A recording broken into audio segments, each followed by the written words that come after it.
E-levy is one of the, ways of us. We're in a transition.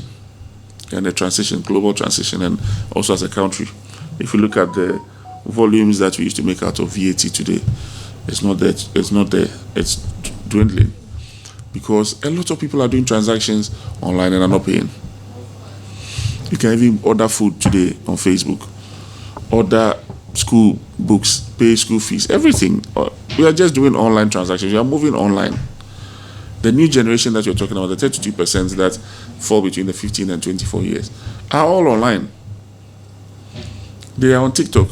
That's where they buy. They are on Facebook and all these platforms. That's what Instagram, IG. That's where they buy food. That's where they buy clothes. That's where they buy their books. Ask yourself whether any of these people in that category are really and truly paying their taxes. If we, as a people, and don't get me wrong, if we as a people were truthful, and you wake up in the morning and go to GRA and tell GRA that, you know what, I sold this ABCD and I made 10 CDs and I'm here to pay my tax. If we're that truthful, there will be no need for E-levy. But because the hunters have learned to shoot without missing, the birds have also learned to fly without perching. Do you understand? Yeah. Yes. So, as a state, the state would use all means possible to be able to get you to contribute. We are not contributing. Out of an adult population of about 15 million, less than 1.2 million are paying taxes, income taxes. So what happens to the rest of the 13 million? They don't pay. So if the government cannot get it directly from you, he gets it indirectly from you. So he did it on petroleum. We did it with VAT. Today, E-levy is going to replace VAT over the next 10, 15 years. And I know that it's a gradual process.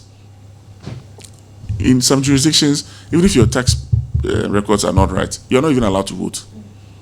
Australia, your tax receipts must tally before you even get the opportunity to participate in the decision-making process of the state. We don't even go that far.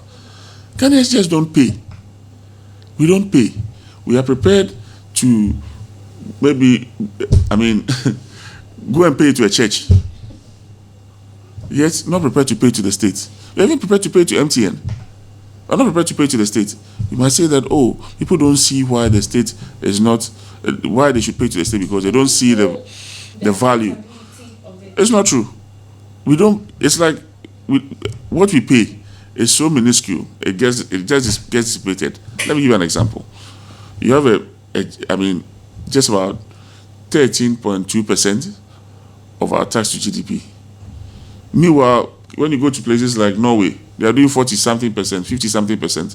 You see the value. It's like you and your husband at home. You wake up in the morning and say, although, and then they say, me could do more. They say, me could do Jabana, me here 100 cities. Now, could you 10 cities? That is the relationship between the state and the people. What we pay is like paying 10 cities. And so we always have a deficit. We're never ever able to collect enough to pay for what we need to pay for. All we collect is to just pay the people that government pays. It is not meant for development. So we always have to borrow to supplement it. We have borrowed to the point that now it's about 74% of whatever we earn. Do you understand what I'm trying to say? So when you say debt to GDP, that's what it means. So 74% of all that you earn goes to pay for debt. Does it make sense? So the people must be truthful to themselves first. And that is why government says, I'm bringing this E-levy. If a teacher goes to teach, gets his salary, government takes his taxes, fine. He goes home, runs extra classes, makes an extra 3,000 a month, and refuses to pay, the government will take that money through the E-levy.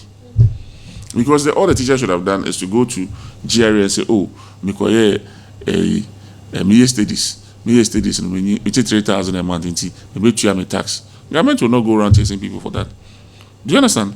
Nurse, Okoye Lokumo baby, Doctor Okoye Lokumo baby, it doesn't pay. So we ourselves, then the money is not going to come from anywhere. Successive governments have tried. We always say that the informal sector is so big. It's true. Unless our premise is wrong, then it means that we are just busy for nothing. We are not producing anything. Maybe we are taxing people that don't have in the first place to give. So in principle, taxation, nobody loves to pay taxes. In principle, there might be no justification for even taxation. Why? When you build your house, does the government bring you cement? Does it bring you water? Does it bring you blocks? Or cement? Or but when you finish building your house, the government will come for property rate. What did you do?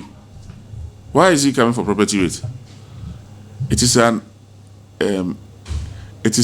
I would say, the right of the state to tax.